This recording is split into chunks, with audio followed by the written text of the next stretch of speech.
All right, everybody. That was Jeff Mitchell's Fat Cigar you were listening to, and that means it's time for Not Just Blowing Smoke, coming at you live from our Londonderry headquarters here at the 724 Lounge at Twin Smoke Shop. Be sure you hit that follow button whether you're watching us live on Facebook or YouTube or listening after the fact on Podbean, Spotify, iTunes, Google, wherever else you get your podcast from so that you don't ever miss a thing. I'm Pastor Padron.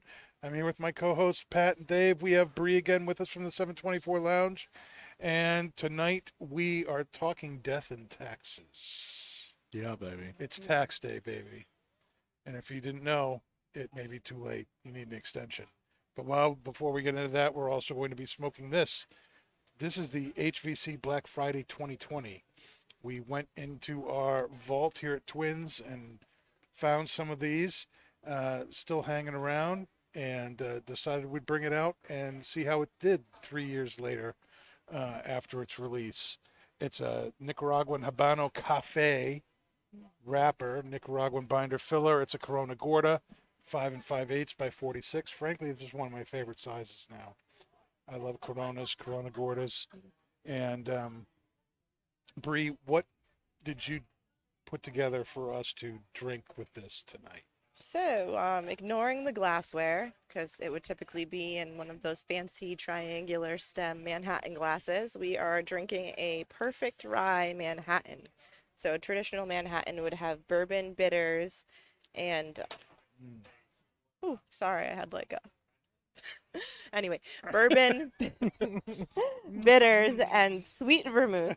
But we are drinking a twist on that because we're using rye, bitters, and a little bit of dry vermouth with the sweet vermouth. So that's what makes it perfect. And the garnish is our beautiful little Luxardo cherry. So Dan and I were talking before this about if we were going to do a rum drink, a spiced rum drink, or a rye drink, and decided that rye might be a little bit. Yeah, we liked the way the rye acted with the cigar a little bit better than the rum. Yeah, the rum was almost too sweet for it, Yeah. whereas the rye brought out some of the spices. So nothing was a nicely. rye with the guy. Oh my God. No, this is a rye. Yeah, that's why nothing was a rye This is a rye. with the rye. This is a rye. It was right, No, this is a rye. right. So a good pairing is a rye. Yes. No, Yeah. or a bad pairing is a yeah. No, Okay. yeah. Depends on how you use It's a it. good pairing, Yeah, and okay. yes, it's a rye. We'll see. Yeah. We shall see. Right. Oh my goodness. So as we are all getting into this, some earth, almost like some, Wind, fire. metallic kind of tastes to the cigar. Some sweetness is there too. What are you guys picking up as we start out on this? So Dan gifted Lots me of with pepper. Mm-hmm. one of these when we were picking the pairing, and I got about 3/4 of the way through it, and the metallic flavor was the first thing we were picking up on initially. But right off the first two puffs, there was an intense black pepper that mellowed out really nicely, and more of the cedar and like almost a floral kind of metallic. The note room came note's through. really nice on Yeah. this. There's The a leaves subtle walk by sweetness on my stuff. palate too. But yeah, the pepper right now is insane in the retro ale. Yeah, Yeah, it's definitely. it's potent. I am getting that tint of like metallic taste in my mouth too. Your nose is starting to drip too. But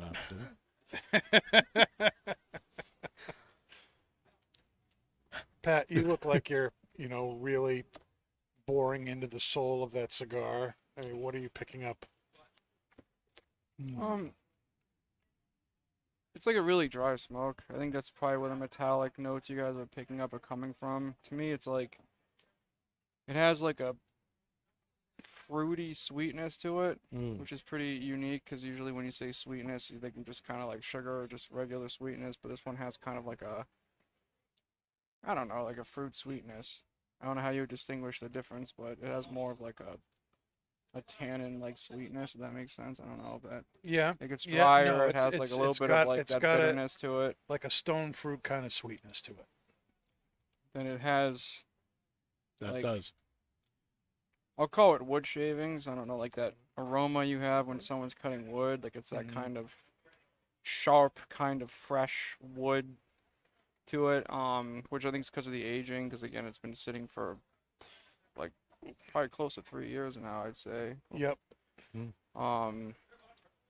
it's good, and then definitely some black pepper there. It's like a peppercorn, and there's something else there too that I'm trying to like. Definitely a little cedar. It has like a salty kind of cracker too. Mm. Like after you're done the retro, like you have a kind of a creamy note on your tongue, and it's to me it's like a salted cracker. That's when I get the sweetness is in the mouthfeel. Yeah, like a saltine kind of sweetness Yeah. on the finish. There's a lot of texture to it. Mm-hmm. It's funny on this cigar, I'm not getting as much of that mineral or metallic kind of thing that I was getting in the cigar we had this afternoon. Are you? Well, I got it right away, but then it kind of like goes away to me. I'm not getting too much of it right now. What about you, Bree? Are you still picking it up? No, I mean that's what I'm trying to figure out right now. I'm wondering if the Red Bull, whatever else, is distracting my palate. So I It's took a sip possible. of water. It's possible that But the Red Bull even- might be distracting Even your after palate. clearing my palate, it's not quite the same. Mm. So I'm curious to see as it gets further down if it'll come back. I did get that saltine flavor on the retro as Mm. well, which I See, I don't think it's metallic. I think if you like put the cigar in your mouth without drawing from it, the way the wrapper kind of mingles with your tongue, I think it kind of gives that what you would correlate with a metallic flavor, like that sensation on your tongue Maybe when you're that's drawing what it from the is. cigar. But I wouldn't, unless you say like maybe a mineral salt when I sort the cracker. But I don't really see many that's metallic, probably what it earthy is. components to it. Misconstrued. It could be the band too. The band makes you think metallic. I don't know. Yeah, maybe. Oh, true. But taking it with the rye Manhattan, a lot of that flavor is kind of changed. It brings out some sweetness in the cigar, brings out some stronger cedar notes to it. That pepper stays strong though. My nose is still tingling.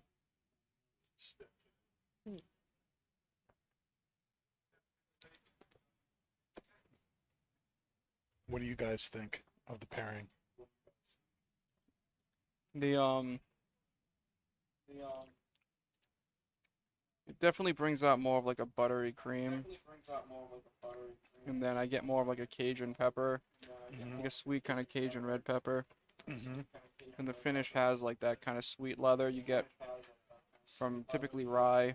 And then obviously corn, like a corn sweetness. It's funny how then the citrus. the drink does that. Yeah.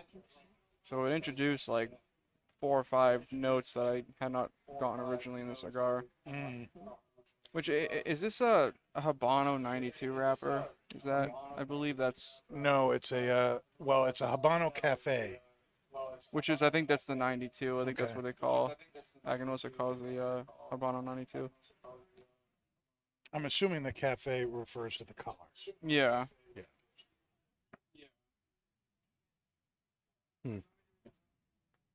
Okay. Well, It's interesting.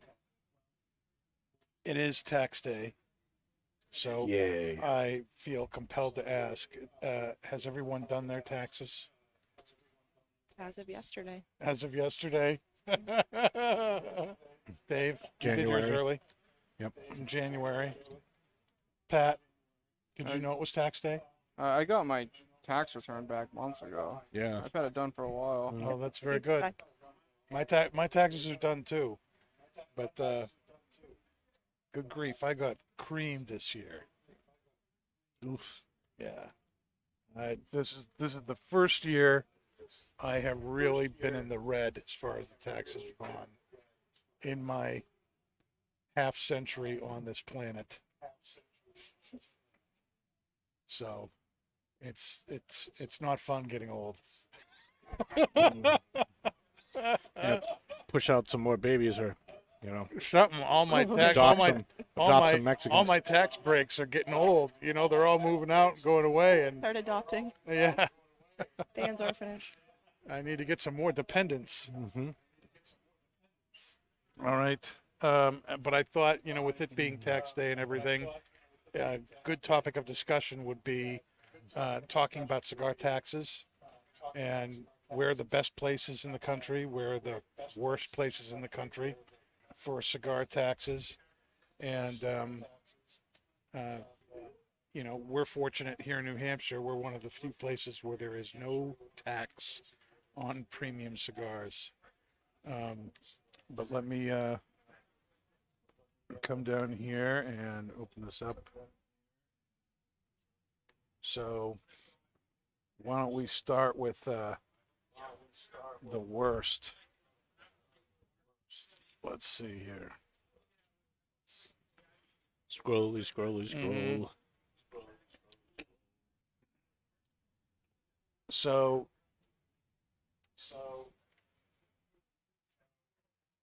the worst state for taxes California.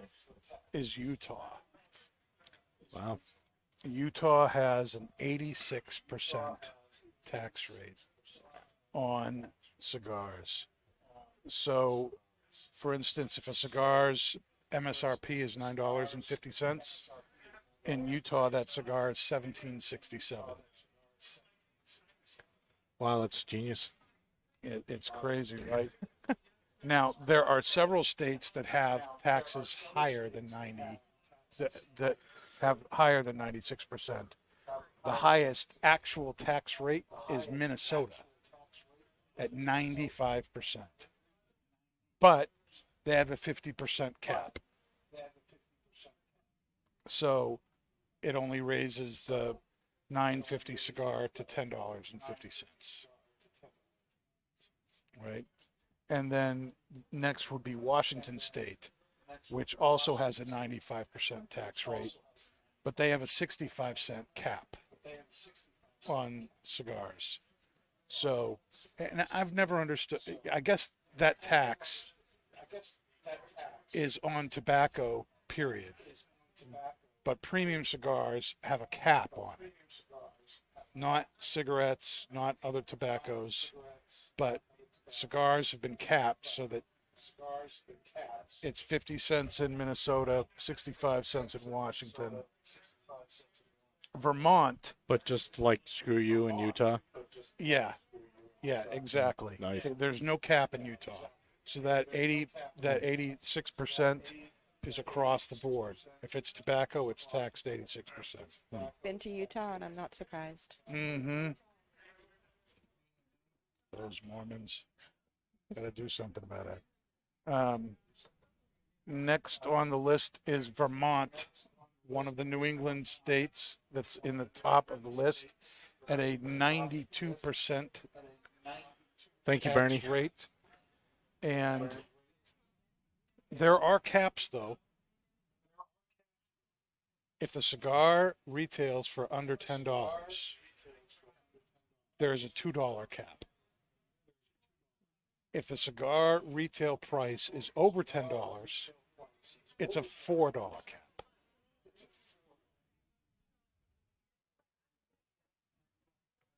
Oh, nice. Yeah. So you're getting totally creamed there. So that $9.50 cigar is going to be $13.50 there. And an $11 cigar has that $4 on it, which is, once that's carried into the cost of the cigar, is going to be $8. So it's going to be almost $20 for that cigar. Crazy, right? Mm-hmm. Then we have Utah. Rhode Island has an 80% tax rate. So there's two New England states in there that are at the top of the list, but there's a 50-cent cap for cigars. So again, that $9.50 MSRP will be $10.50 in Rhode Island. So that's not terrible bad. Then there's Alaska and New York, both at 75%. Wisconsin at 71% with the 50% cap, 50 cent cap, excuse me. And then this surprises me. Arkansas, which you would think, why does Arkansas care about tobacco? But they have a 68% tax, but also a 50-cent cap on the cigar. So that's like the top states for the most tax on cigars. What is a cigar for purposes of a tax cap? I think it has to be a hand-rolled cigar. So would infused cigars be They're considered? hand rolled. If it's hand-rolled, it's and weighs what? So do they not tax cigarettes the same way there? And Well, they don't have a tax cap for cigarettes. So they There's would no have- tax cap for cigarettes, so Okay, that so they don't whole apply. tax. The 80% would be applied to everything but whatever they distinguish a cigar as. So if it's machine rolled, it's not going to count for that. If it's a hand rolled thing, and then I think there's a weight to it too. It has to be so many pounds per thousand. But that may vary by the state. I'm not entirely sure, but I know that it's hand rolled versus machine for most of these states here. Now, what's surprising? Do you see anything in common with those states?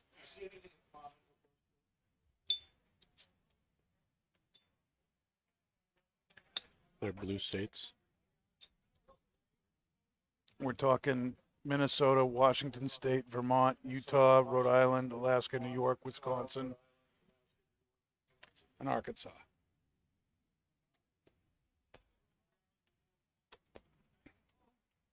I think you're right. I think most of them are blue states. they're pretty rural, most of them, with the exception of maybe. Yeah, I think they have big city. They're mostly rural, but they have huge big cities yeah. in them. Yeah, Yeah. you know. Why isn't New York in that top list? New York is I thought they bumped New up. York is in there. New York is at 75%. So let's see, 1, 2, 3, 4, 5, 6, 7, 8, 9. And so the top 10 would be Minnesota, Washington, Vermont, Utah, Rhode Island, Alaska, New York State, Wisconsin, Arkansas, and then Oregon, which has a 65% tax and a dollar cap.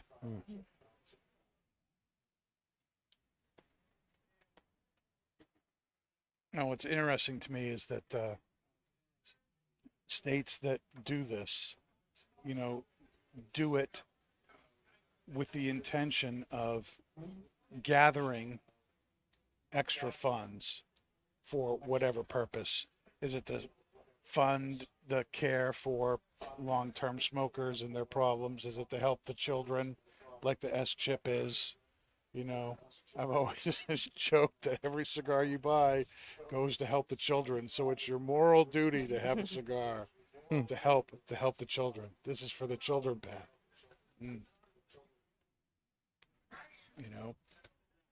But it doesn't work.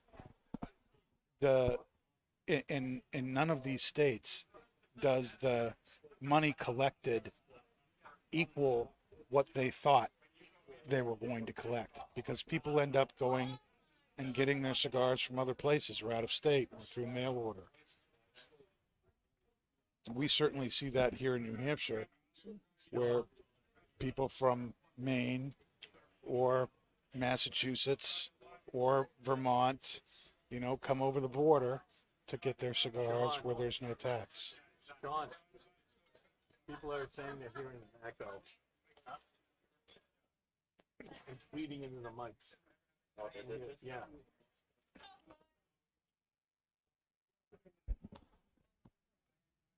Getting a little bit of an echo. The people Yeah. on YouTube say. Okay. If you turn it down, would I get rid of it, or should you shut it off? It's too loud in here. I don't know if they're blasting it in there too. But Probably just a volume. okay, he turned it down. It should be good now.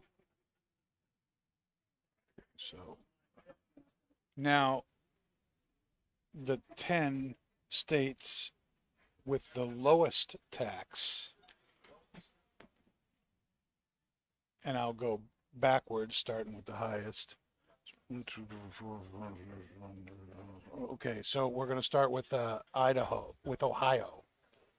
Ohio has a 17% tax, but a 53-cent cap on cigars. So that $9.50 is going to be $10.56. Then you got Kentucky, which has only a 15% tax on cigars. So that $9.50 cigar is going to be $10.93.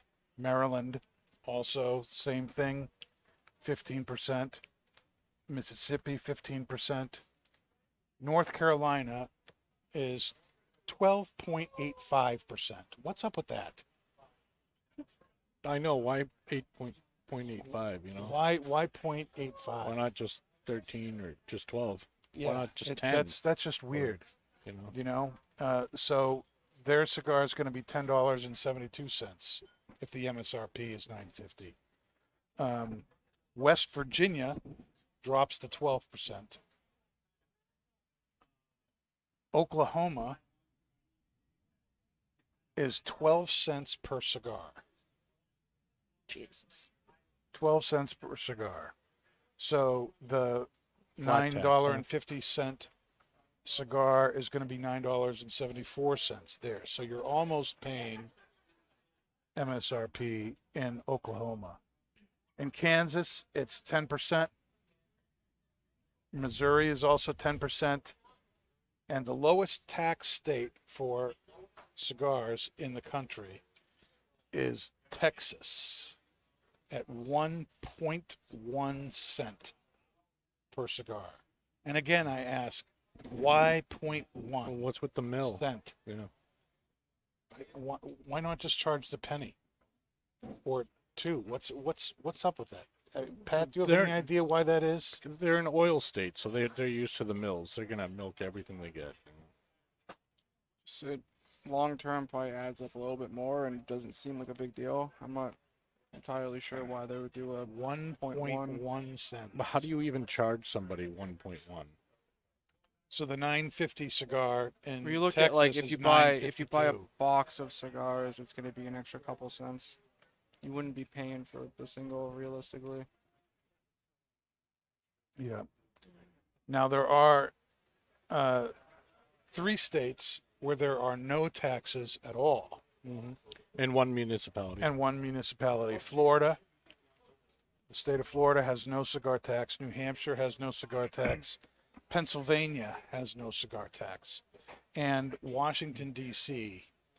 has no cigar tax. District of Columbia. So those 4 places are total tax havens for cigar people. Now there's also exceptions to these state things on reservations, Native American reservations, where taxes are determined by those groups, and typically they're a lot lower, which drives people out. I know in New York State that's a huge thing. You can drive onto the reservation and get cigars and avoid that 75% tax that's in the rest of the state. It makes it very hard for little smoke shops to compete under those things. What do you guys think about the whole tax thing with cigars? Do you think it's, and again, I would say, looking at the bottom list here that we read, I honestly don't know off the top of my head. Are most of those? Well, I think if our Red founding states? fathers were here today, they'd be like WTF guys. Like we left England for like taxing tea. 90% less than what you're paying right now. Like, what's going on? Like, hello.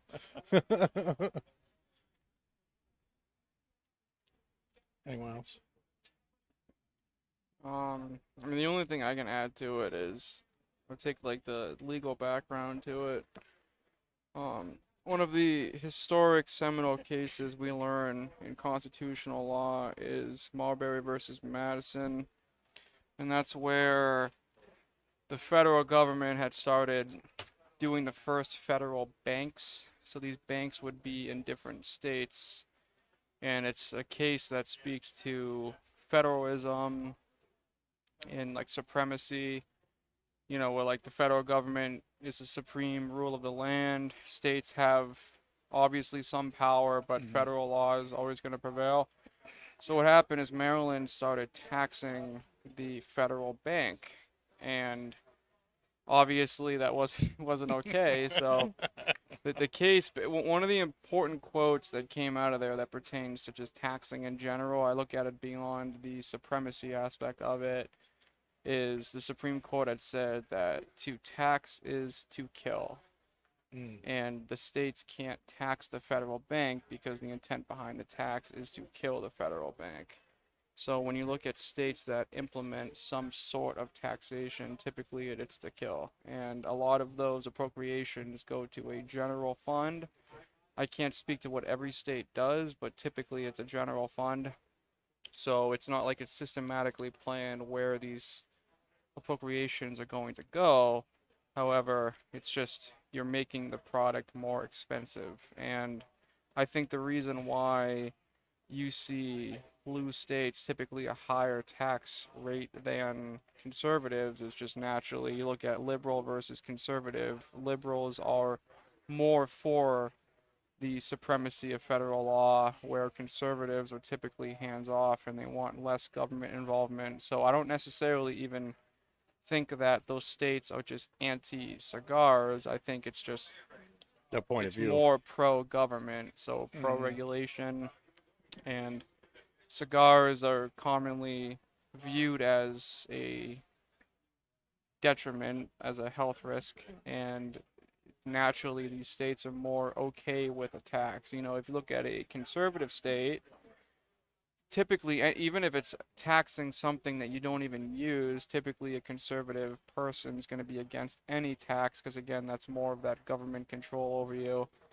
And then the reason why you see DC as a municipality that doesn't have any tax is because obviously it's a federal run municipality, so there's no state laws obviously applying there, and that's what I find to be very interesting, because when you look at the federal government, other than the agencies, which the FDA, which is regulating, it seems to be that the federal government likes cigars. Like look at the what did I read? Yes, they do. It was on Half Wheel, like the one of the wings and the Capitol building is allowed to have cigar smoke in the building, which But you're not allowed to smoke on government property.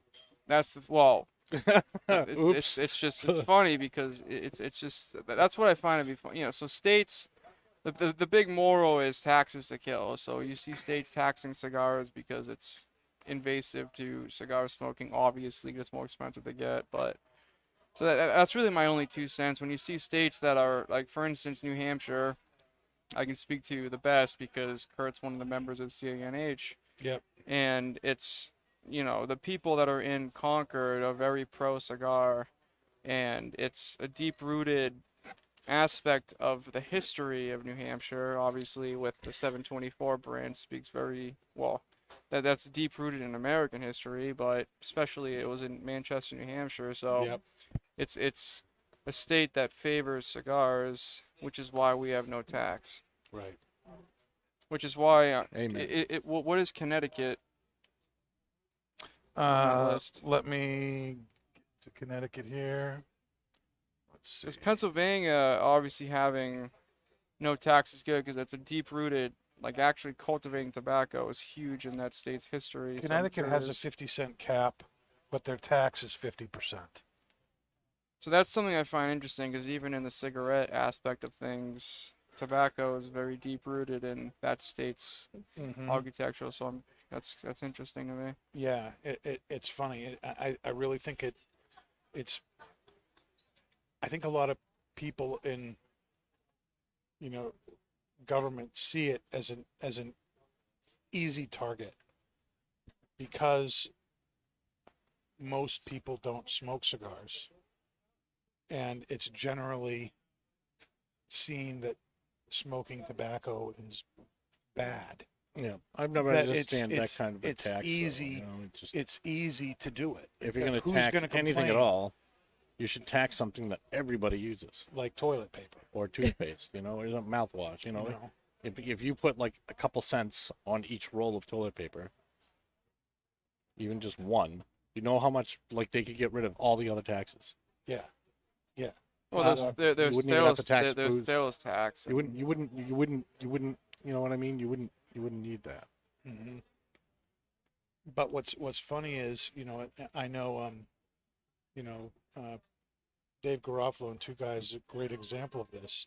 When Massachusetts, on, several decades ago, decided to implement a cigar tax, he said, "Well, I'm leaving, and I'm going to take all of my customers with me."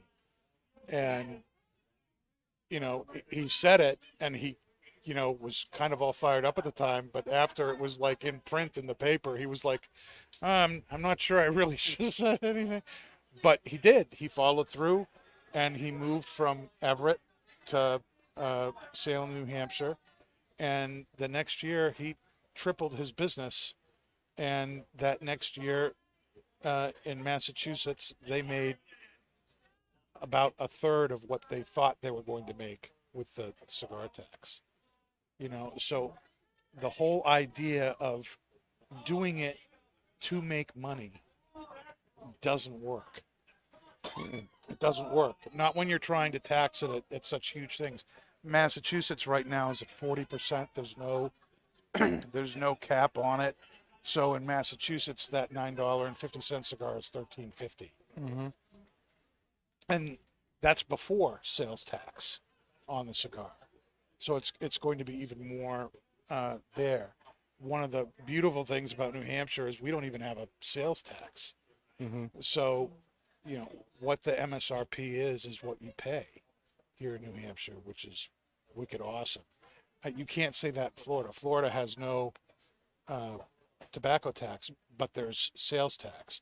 And not only that, a lot of cities or local municipalities also have a sales tax.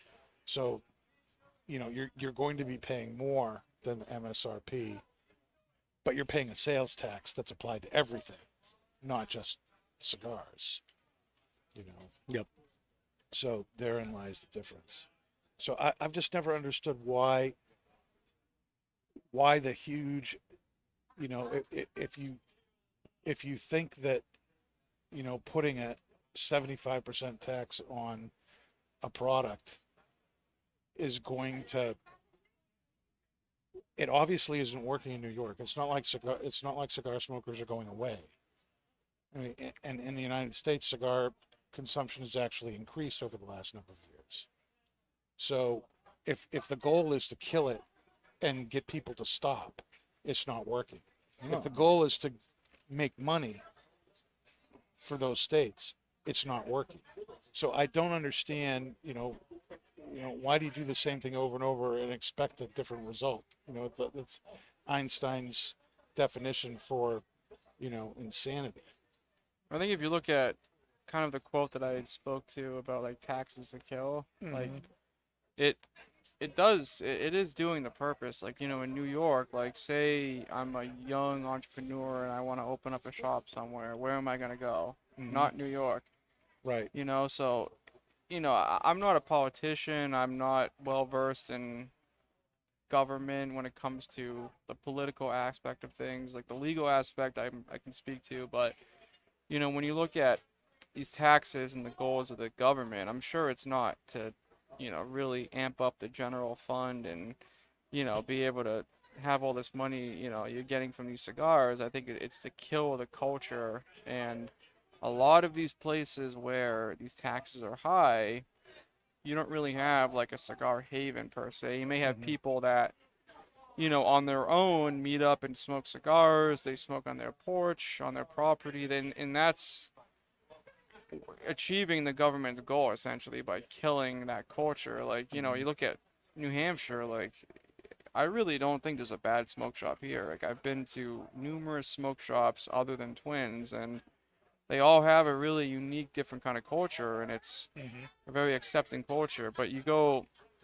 like I can even speak to, I went to the Barn Smoker and I was looking at different shops in Connecticut, and it's different, because there's a tax there. So it wasn't a bad culture at all, but it was definitely different than New Hampshire. And you look at these states where there's a high tax, yes, people can still go across the border and get cigars for a fair price, but they're not partaking in commerce in that state, which essentially is killing the industry in that state. In that state, yes. So I think, that's why Marbury versus Madison, whenever anyone talks about taxing anything, I always mention that quote because it's such a true statement that's aged very well, is whenever you implement a tax or something, it's to kill it.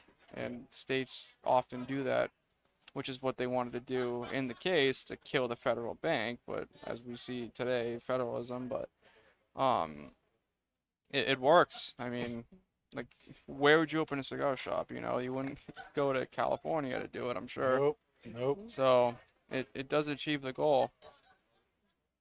To Pat's point, it very much is like a community. Like, Yeah. there's certain things that you would consider a niche interest, and even though people look at cigars as a general topic, it's like you can be a cigar enthusiast in New Hampshire and then travel to Pennsylvania, walk into a cigar shop, and it feels like home because it's the same type of people, it's the same type of atmosphere, same interest, same environment. And so it's like there's certain places that you can go and you can feel like you're at home on that basis of being a part of the cigar community. And it really does create like closet smokers. Like if you're just buying online, getting shipped, or because I think all four of us can speak to the point of how many times have we had somebody new to Twins come in and they have to ask us twice about there being a lounge upstairs and they can smoke in the lounge, and it's like they're in utter shock that they can smoke here Inside. inside the building. And that's, again, look at the goal of the tax and what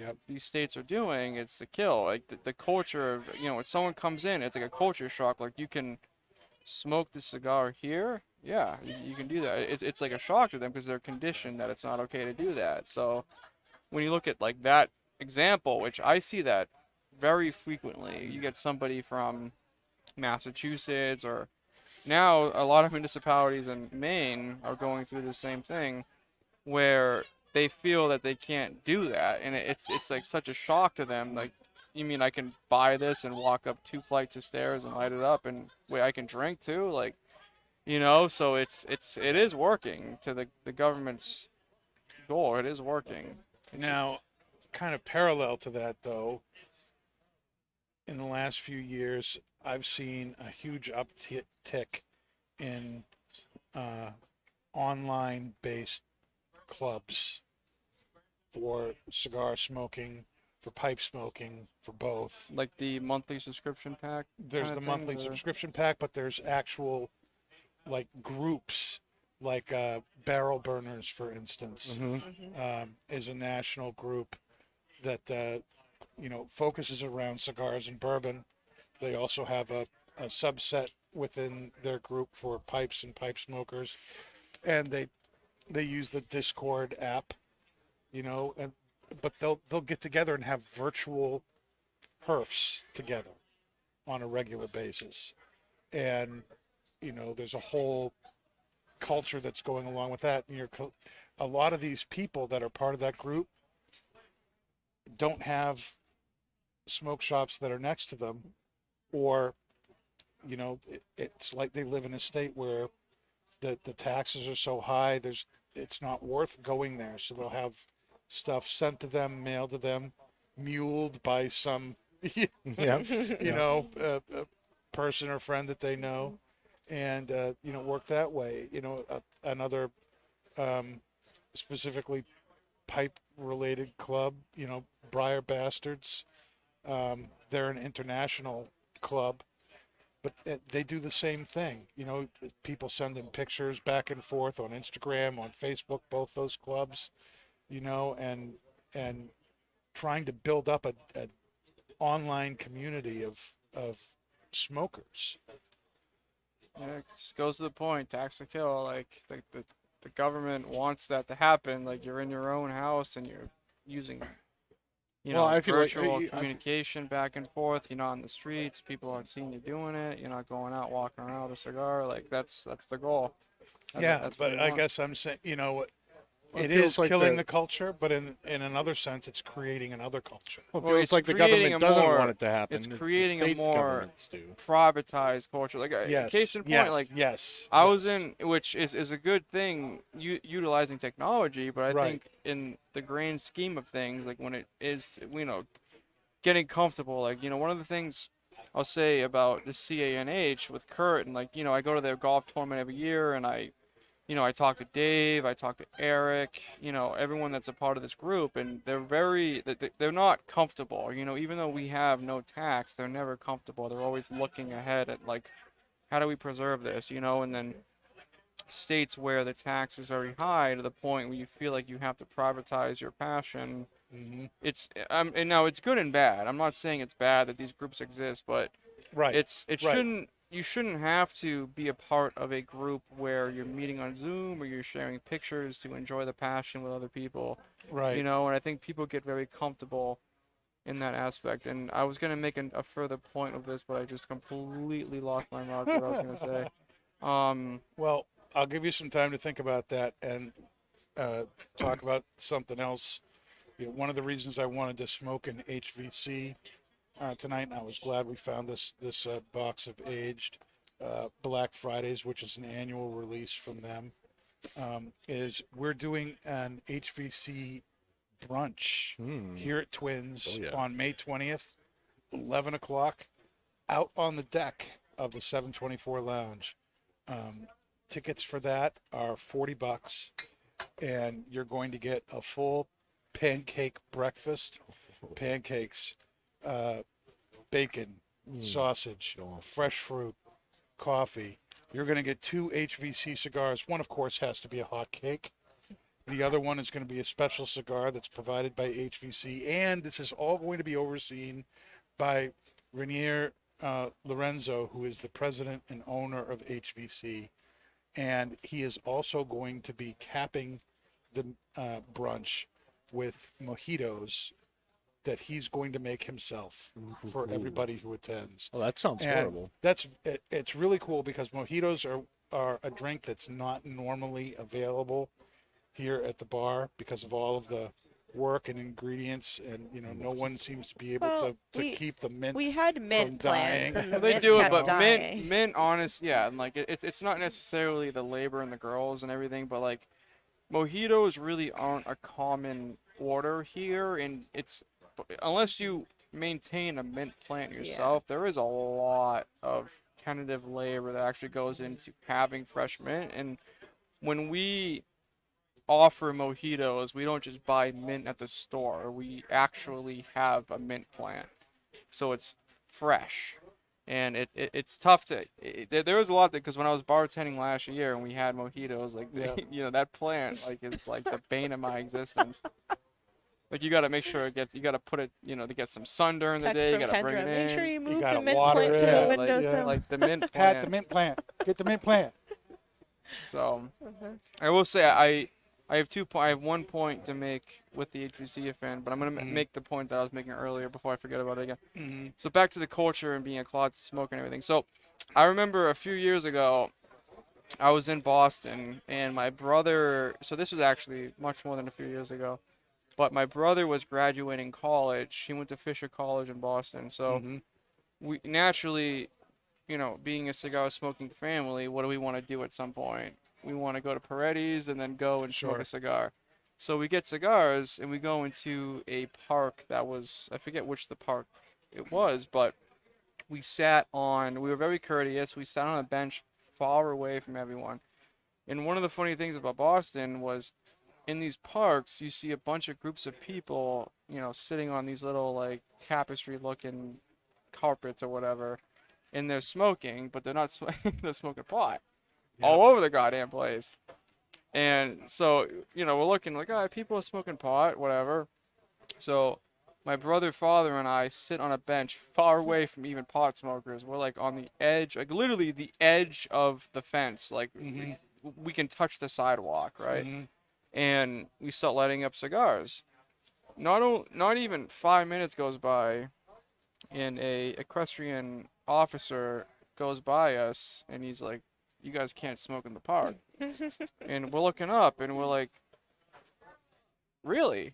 And again, like being a police family, we're not gonna say anything wrong to the officer, and we're like, "Okay, well, we'll make sure we put him out then, sir." And we just, as we're having this conversation, we're just looking at the vast of smoke coming up in the park everywhere, and it's all pot, and it's the guy doesn't necessarily care about them, but it's the cigar smoking was a problem.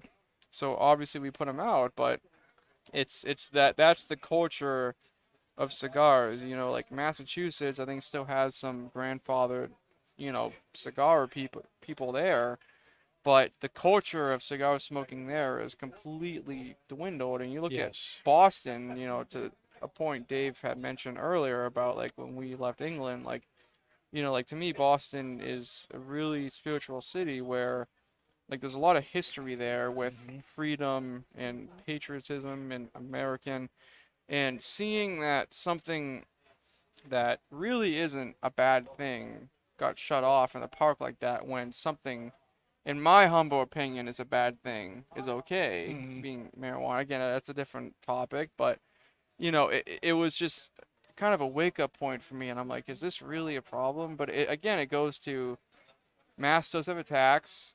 The political climate in Massachusetts is anti-cigar, and that's just how it is, so taxes to kill. And I witnessed it firsthand, where this new coming thing, which is smoking marijuana, is accepted, where smoking a cigar is not accepted. So I couldn't be out in the public essentially smoking a cigar. I couldn't do it. So that it just piggybacks off the point of these private groups, because that's what it's doing to you. Like you want to express, which I'm not going to go into First Amendment, freedom of expression. Well, those or people, whatever, Pat, were publicly medicating. Yeah, but to me, to me, I find cigar smoking a avenue of expression. So I could do a complete separate argument on First Amendment, which it might get shot down if it went to the Supreme Court. But I really think that this is a form of expression. Side note on that. So before I go on a legal ramble, I'll go to the HVC event. Thank you. So I will say, like, when Lorenzo came and visited, I had a conversation with him, and I've also watched him on podcasts that were in the area, because he had visited a few shops when he was here. And that event is going to be absolutely amazing. He's one of those principled people that he's young, he's very passionate, and he's very open to talk about what he does. And like when I watched him on another podcast for 30 minutes, I learned so much about cigars, and he is a wealth of knowledge. And it's going to be like, he's doing the mojitos, but having the opportunity for people to come smoke his products and talk with him, it's going to be a completely different experience than what we've offered at Twins, because he's going to, I suspect he's going to be very tentative, and it's going to be a very informative experience, and it's going to be good. Like I totally agree. And even when we talked to him in the humidor that one day when he came in and we were planning this event, like he was just so excited and motivated to do this thing. And it's rejuvenating seeing a principal person come here, which we have other principals that come here that are the same way. Like, Glenn Case, for example, but. It's just, I'm very excited to have him come here and have an event. It's unique that we're doing the brunch kind of style, but it's going to be, it's one of those events coming up this year that you do not want to miss. It's not going to be a lot of money to go. It's going to just be a very good experience. And if you're a cigar smoker, like it's going to be a must go to event for sure. And let's face it, getting a full brunch with the coffee, the cigars, the mojito, and basically a guest speaker he's going to tell a story. He's going to talk about the cigars. It's going to be very informative. That's a lot for $40. Mm-hmm. And then the value is totally the there. value is totally there, and people who are at the breakfast are going to have special deals on his product. There at the deck we'll have stuff for people to buy there, and one of the cigars you're going to be smoking is going to be special. It's still kind of up in the air. I mean, but he was throwing out maybe test marketing a cigar, or as yet unreleased product and stuff like that. So That's this, excellent. this is going to be really, really good. It is not just a buy, get your cigars, eat, and kind of go thing. This is going to be a real experience. And May out on the deck on a Saturday morning It's beautiful. is going to be awesome. And capping that around 12:30 or 1 o'clock with a mojito on the deck Especially since I have Saturday is off. going to be fan-frickin-tastic. It's 30 It's limited to 30 people. The tickets have already started to go. You're going to want to get yours quick. Give a tobacconist here a call at Twins. Come in. There's not actual tickets. There's a list, but get your name on that list. Once we're full, because the deck can only hold so many people comfortably. That's it. So the first 30 people who we'll get that special time with him. It's going to be a lot of fun.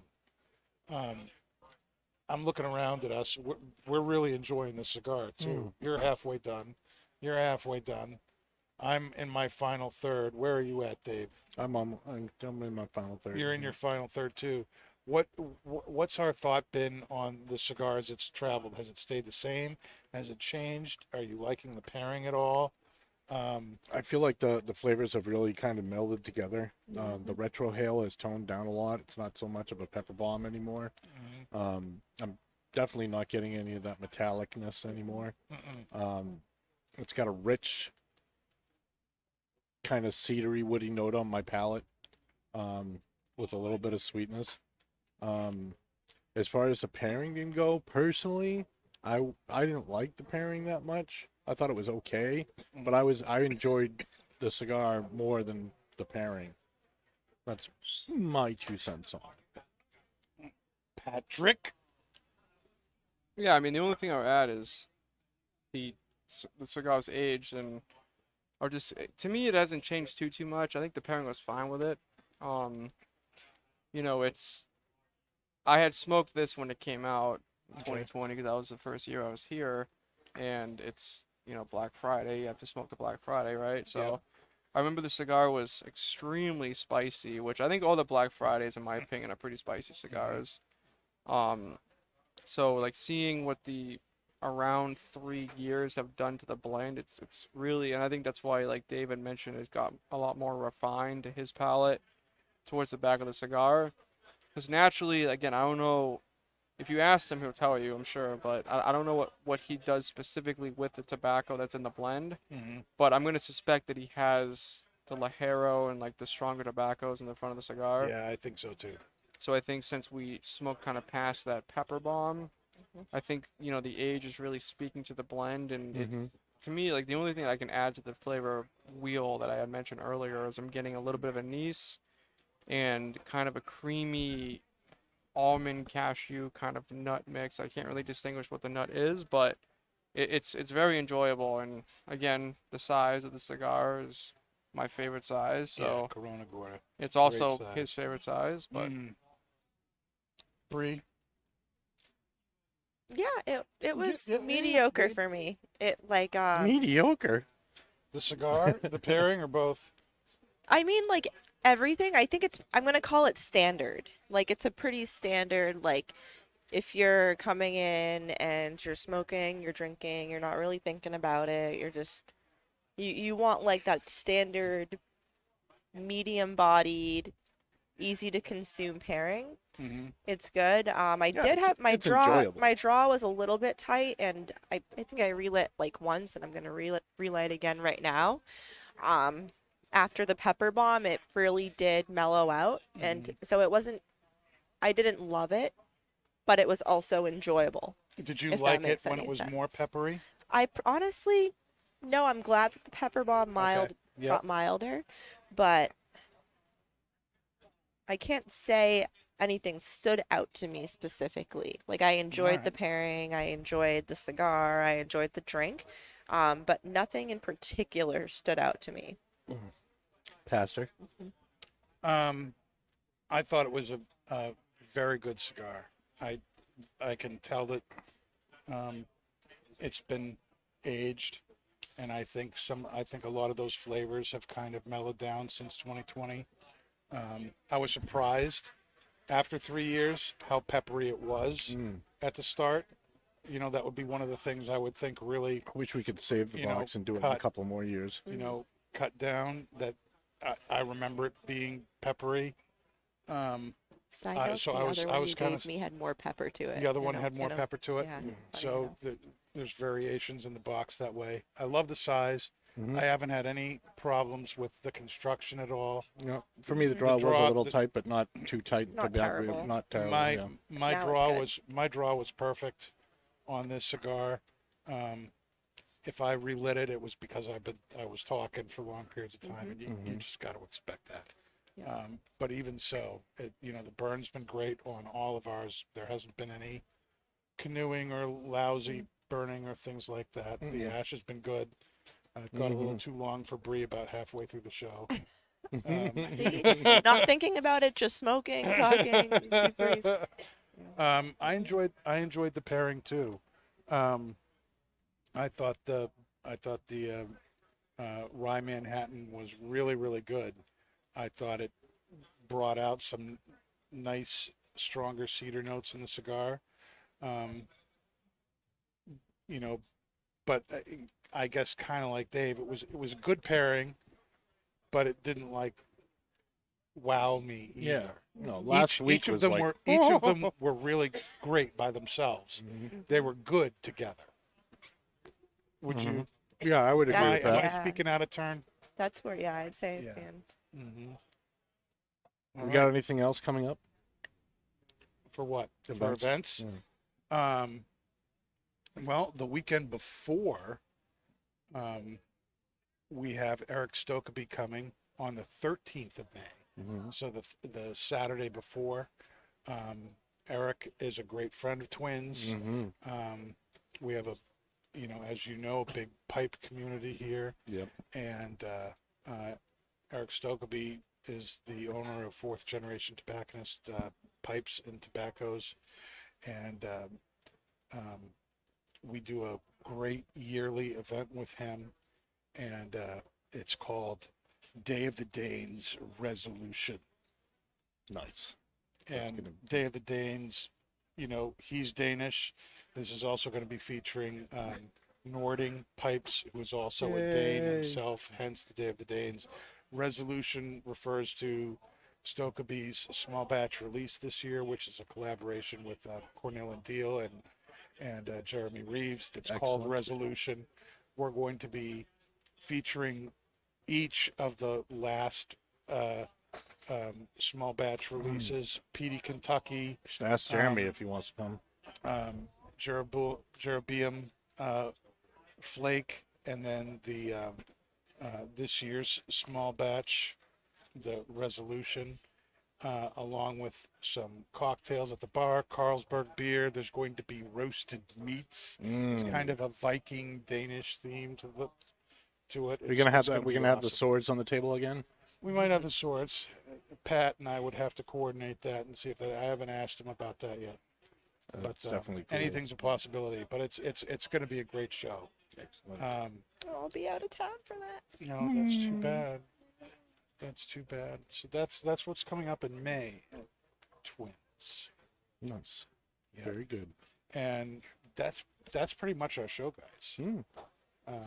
So thanks for being with us tonight.